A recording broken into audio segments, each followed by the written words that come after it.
Falcon 9 reuse is insane. They flew a booster twice in less than 2 weeks. Did SpaceX already pick a super heavy booster for Flight 9? Are we getting one Starship flight per week in 2026? Is that realistic? Is Astra once again saved from certain death? Starliner is getting another opportunity? Does that even make sense? My name is Felix, welcome to What About It, let's dive right in. We've seen another shuffle of boosters at the production site of Starbase, including the rollback of Booster 16 from Massey's test site after a lengthy spate of testing. Booster 15.1 was recently moved to the rocket garden behind the production site. This may not seem important at first, but for now it puts to rest any speculation that it would refly on Flight 9 or at any time soon. It should be noted that despite landing successfully with Mechazilla's help, Booster 15.1 did suffer a few more engine anomalies than Booster 14.1 during its test flight. The newer booster only fired up 11 of its 13 engines for its boost back burn. It then subsequently was missing a single engine during its final ignition sequence before dialing down to the customary 3 Raptor engines as it approached the chopsticks. Yeah.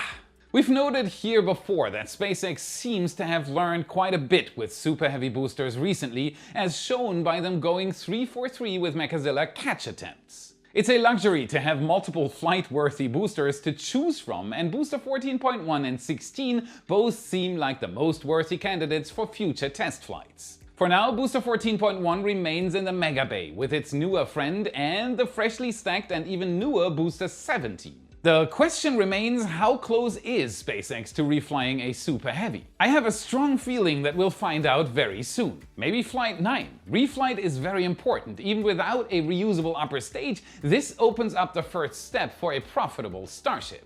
Were you around during the early days of Starbase gazing when the high bay was originally being built? Did you eagerly anticipate each beam and panel of the structure being assembled and had dreams of lots of ship prototypes being stored inside? We were here, and we know a lot of you were too.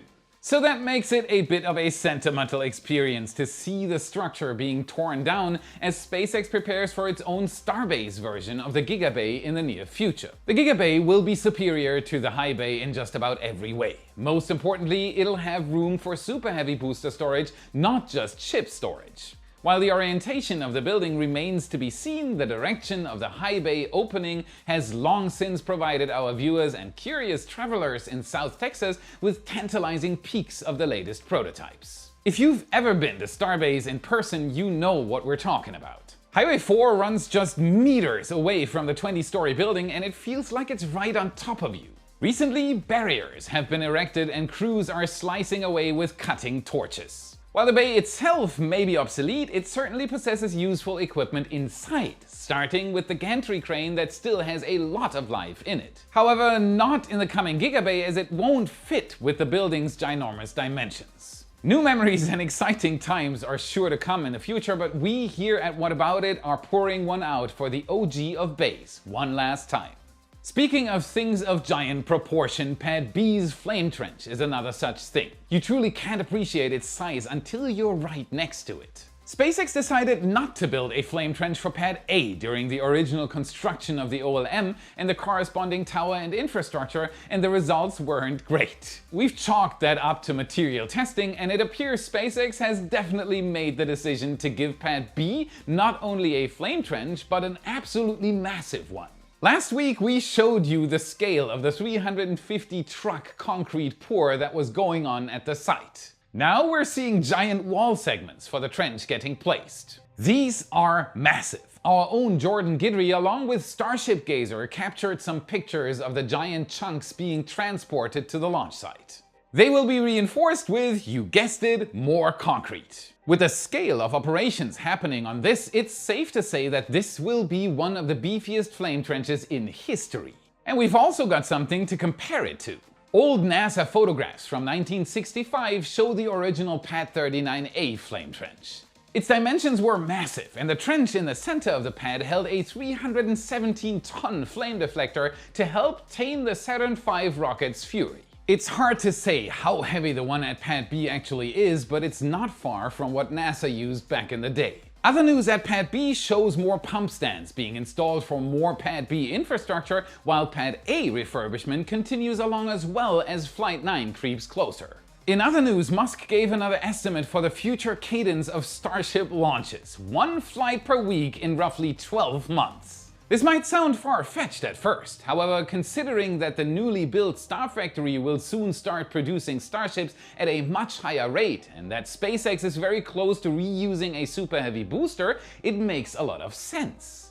To put this into perspective, SpaceX launched 134 Falcon 9 rockets in 2024. Its reported mass to orbit for the same year was roughly 1,500 tons. That's approximately 11.2 tons per flight. If they launch a Starship per week in 2026, calculating half of its maximum payload capacity per flight in the same way Falcon 9 wasn't fully packed on its flights, we end up with 52 times 50 tons. That's 2,600 tons, which would be more than double what the entire Falcon 9 family can do, and this doesn't even account for reusability yet. Keep that in mind when judging the project. Starship will bring a whole new level of capability to the spaceflight industry. If you like our reporting, you can help us out in covering even more. Help improve the channel and double check that you've hit the like and the subscribe button to stay up to date with our updates. It's free and it helps us bring you even better content. This week, Astra is making waves with a major announcement that could shape its future in the crowded launch market. Last week, the California-based startup named Dr. Alan Weston as the new head of its rocket development program. If that name rings a bell, you're well informed. He's worked on missile defense systems, designed lunar landers, pioneered airship technology, and as a member of the famous Dangerous Sports Club, he was one of the first 4 humans to do a bungee jump. Dude. Astra has been on a roller coaster lately and needs a steadying hand, one with significant experience in rocketry and aerospace engineering. After a very rough patch that saw them go private in 2024 to avoid bankruptcy, they recently landed a contract with the US Defense Innovation Unit worth up to $44 million to develop Rocket 4, the next generation small launcher. Rocket 4 is designed for tactical rapid response missions capable of delivering 600 kilograms to low Earth orbit. Its goal is to provide a mobile launch system that can deploy anywhere, anytime. And the debut flight is targeted for no earlier than late 2025. That's soon. That's where Weston comes in. His job is to ensure that Rocket 4 doesn't just fly, but also flies on schedule and meets the Pentagon's demands. Astra's earlier Rocket 3 had 5 failures in 7 orbital attempts, so the company is leaning heavily on Weston's experience to avoid repeating history. The company is pitching Rocket 4 as a game changer for tactical responsive space, which is a buzzword that's all about quick, flexible launches for military and commercial clients. With SpaceX dominating the heavy lift market, Astra is carving out a niche in the smaller satellite launch world. Can Weston's leadership get them on the right track? Weston's arrival will bring some much-needed credibility to Astra's rocket program, and he certainly has the technical background to lead the development of Rocket 4. The company's been quiet since Rocket 3's last flight in 2022, so the pressure is on Weston to turn that $44 million lifeline into a working rocket. Fingers crossed. Astra's competition is fierce, and other companies like Rocket Lab and Firefly Aerospace have already proven they can successfully launch payloads reliably and consistently. If Weston can deliver Rocket 4 on time and under budget, Astra could lock in more DoD contracts and maybe even get some more commercial contracts. What do you think? Will they be able to complete the company-wide turnaround? Let me know your faith level in the comments. Alright, so this is a sponsored message, but it's personal and possibly worth your time. Hair loss is common for men and women. Around 50% of men and 30% of women experience it. There are 3 main strategies to cope. Embrace it. Channel your inner Dwayne Johnson, be Picard's best friend, you might even be visible from space. Hide it. Wigs, hats, or the classical comb-over, it's your choice. Fight it. Dive into research, try odd pills, and hope for a miracle. Spoiler, there is no magic fix. I'm not Dwayne Johnson, and while I love Picard, I wasn't a fan of my reflection. But I found a solution that worked for me. If you're dealing with hair loss, you might want to hear this. So this video is sponsored by Heuer, but they only asked me to share my honest story. No script, no restrictions. When they first reached out, I was skeptical. Was this legit? And could a clinic in Turkey meet the standards of hospitals in the US or Germany, especially at such a low price? I did my homework, read tons of positive reviews, and decided to go for it. So I flew to Istanbul, Turkey. It's an incredible city with a rich history and great food, but I was there for one reason. A hair transplant. The plan, 5,700 grafts as explained by Dr. Balwi, the chief surgeon at Heuer, during a personal consultation when I arrived. The clinic looked like something from a sci-fi movie. AI-powered tech scanning my very bald head, a sight you never saw on an episode. The staff was friendly and everything felt incredibly professional. The procedure took place on February 11th. It's now been over a month and I feel great. No complications, minimal pain. Honestly, the hardest part was sleeping. It's tough to rest your head on a pillow right after a transplant, but within a week, even that discomfort faded. Nice. Healing was quick. This wasn't just a sponsorship, it felt like a product test. I know how hard it is to find real experiences, so I hope this helps you. If you've been Googling how not to become Captain Picard, this might be your solution. Heuer stands out not just for its affordability, but for its service. Hotel and transfer everywhere you need to go are included. They picked me up at the airport in a VIP shuttle, handled everything and made sure I was comfortable throughout the entire process. Plus the staff speaks both German and English. Right now I'm in the growth phase, which lasts up to 12 months. Hair grows in cycles, so patience is key. I'll post an update at the 8-month mark and another after a year so you can follow my journey. If you're interested, click the info card or the link in the description to book your appointment for a completely free hair analysis. Not a cent is charged. I've tested it, this works, it's permanent, and it's surprisingly affordable. Alright, final note, if you've got questions, drop them in the comments, I'll answer as many as I can. Last week, reports surfaced that NASA is seriously considering a third uncrewed test flight for Boeing's Starliner spacecraft. But why? After everything that just happened with Butch Wilmore and Suni Williams, this move is sure to raise plenty of eyebrows. Is Starliner getting another shot to prove itself, or is this another sign of deeper trouble? Let's quickly recap how we got here and what it means. Starliner's journey began in 2014 when NASA awarded Boeing a $4.2 billion contract to build a crew capsule for the ISS, aiming to create redundancy to SpaceX's Dragon. And we won't even mention SpaceX's budget here, that's not what this is about. The first uncrewed test, Orbital Flight Test 1, launched in December 2019, but stumbled when a software glitch disrupted its internal timing, preventing it from reaching the ISS. Number 1. Though it landed safely, NASA and Boeing faced 80 corrective actions. After valves caused delays in 2021, Orbital Flight number 2 followed in May 2022.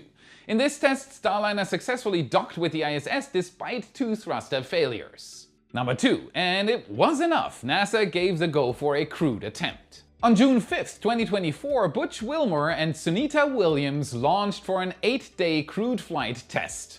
They ended up staying 286 days due to the 5 thruster failures and helium leaks. Despite delivering the astronauts to the ISS, Starliner couldn't bring them home safely. And they recently returned via SpaceX's Crew 9 just last week. Over the summer of 2024, while Butch and Suni were on the ISS, NASA and Boeing wrestled with thruster overheating and seal issues, but ground tests at White Sands fell short. They didn't completely fix the problem. NASA opted for an uncrewed return of the Starliner capsule on September 6th. Steve Stitch from NASA's Commercial Crew Program now says they are considering a third uncrewed flight.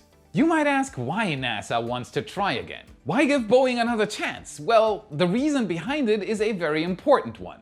There is no one else capable of providing redundancy to SpaceX's Dragon. NASA needs a reliable second spacecraft before the ISS shuts down in 2030. A third test could confirm those propulsion fixes, which could go a long way towards repairing the craft's reputation. It should be noted that NASA has not yet committed to a decision. What do you think? Should NASA give Starliner another try, or should it cut its losses and focus on SpaceX? Let me know in the comments. Redundancy isn't only important for NASA, fan funding is our redundancy. Stability directly from our fan base. If you appreciate the content, become a channel member or a patron for extra content. Secure your access to up to 7 picture galleries per week, satellite, aerial and ground photos, and 3D animations. Chat with us and gain more insights on the topics you love. Thank you so much for your support. Here comes a new record. SpaceX pulled off an impressive feat last week when Falcon 9 booster B1088 set a new level with a 9-day turnaround between launches, the quickest yet for any booster. Performing all the tasks needed after a launch to send it back up in 9 days is mind-blowing, and it gives a good idea of what Starship can achieve in the future. B1088 is rapidly becoming a legend among the Order of Falcon 9 first stages. It has 4 flights under its belt. The first 2 were NROL 126 in November 2024 and Transporter 12 in January 2025, a rideshare mission loading it with small satellites. Its third flight came on March 11th when it sent NASA's SphereX and Punch missions into orbit from Cape Canaveral. Then on March 21st at 2:49 Eastern Time in the morning, B1088 launched again from Vandenberg for the NROL 57 mission.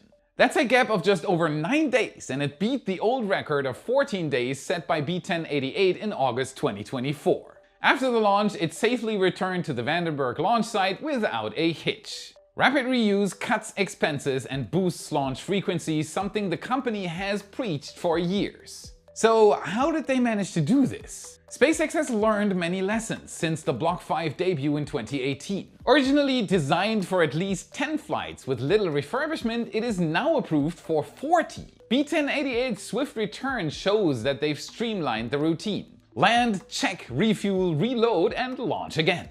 Reflight checks include certifying the legs, the engines, specific weld lines on the thrust structure of the booster, and likely countless other items on a long checklist. SpaceX recently hit 134 missions in 2024, and 2025's total was already over 20 by the middle of this month. This year they are chasing a 144 launch target, not to mention that they've recently requested to expand the Cape's Falcon 9 launch capacity tremendously.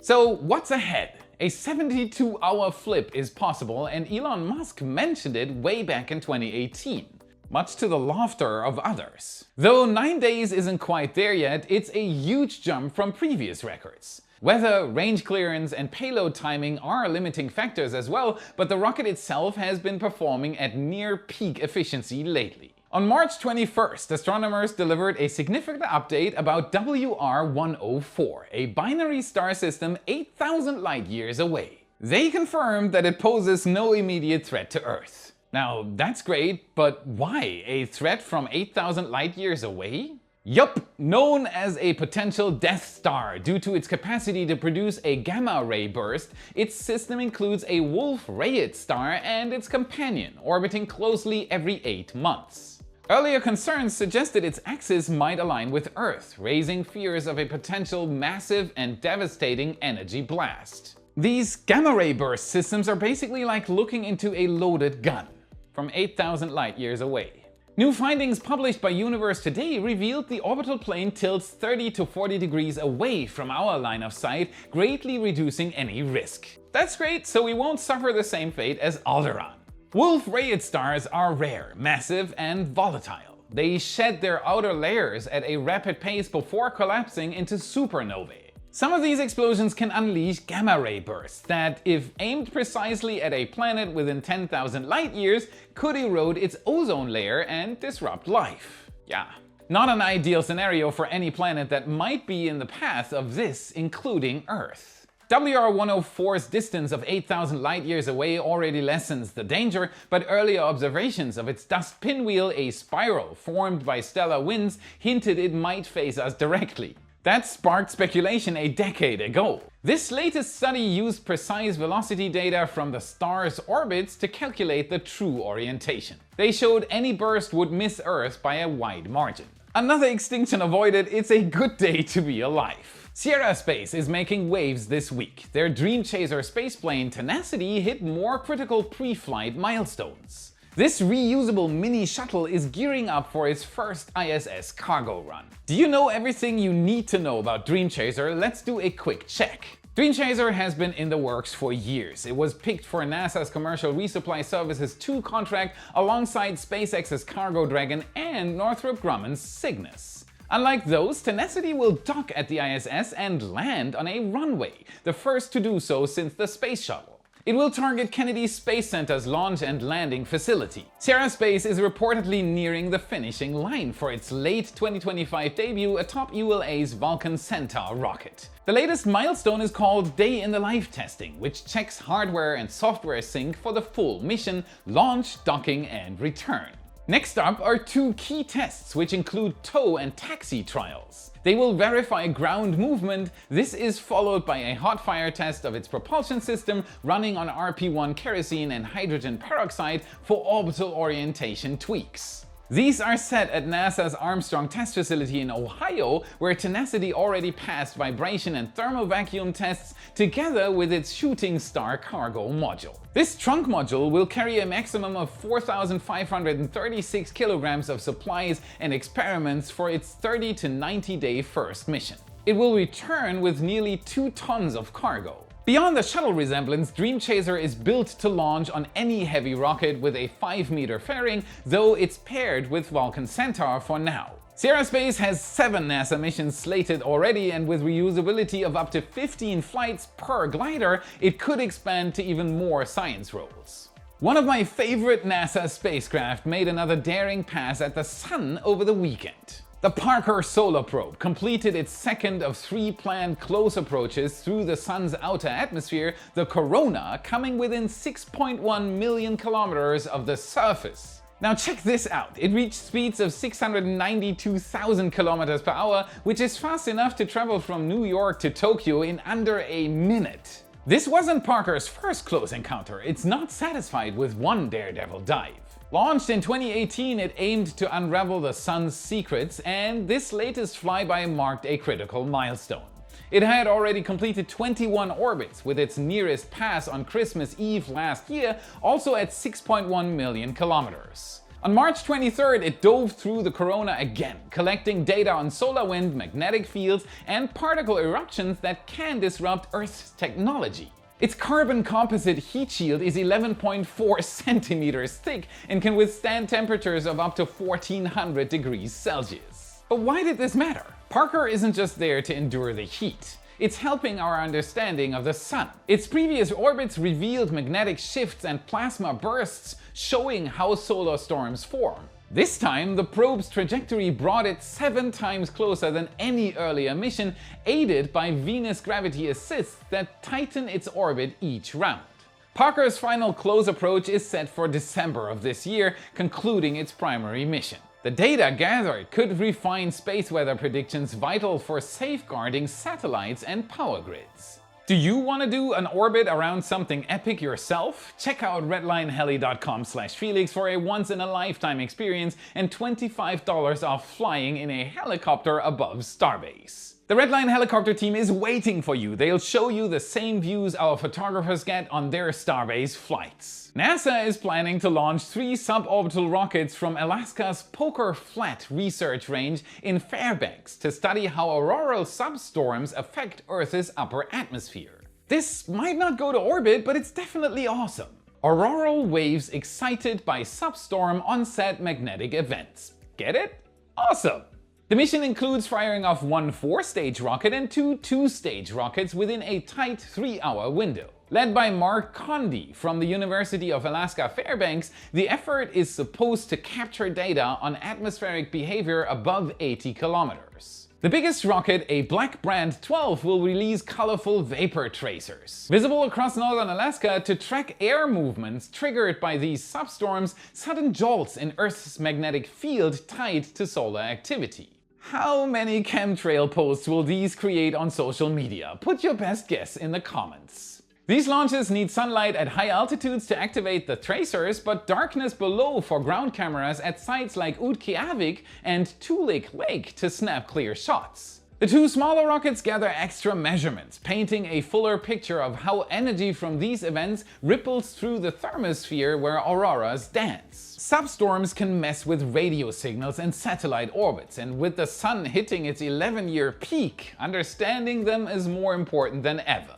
The tracers can show winds shifting dramatically, explaining how auroras stir up this high altitude zone. That's it for today. Remember to smash that like button, subscribe for more. This is what fuels the algorithm, and this is how you can help us for free. Check out our epic shirts in your favorite Space Nerd store. The new Raptor design and our brand new Starship Block 2 design are both up. Link is in the description and in the card you should see now. Also check out our print store at shop.whataboutit.space to buy a picture for your favorite wall. A significant amount of every purchase goes directly to our photographer. And if you want to learn more about the fascinating story of SpaceX's Raptor 3 engine, watch this video next to continue your journey. Thank you very much for watching, and I'll see you again in the next episode.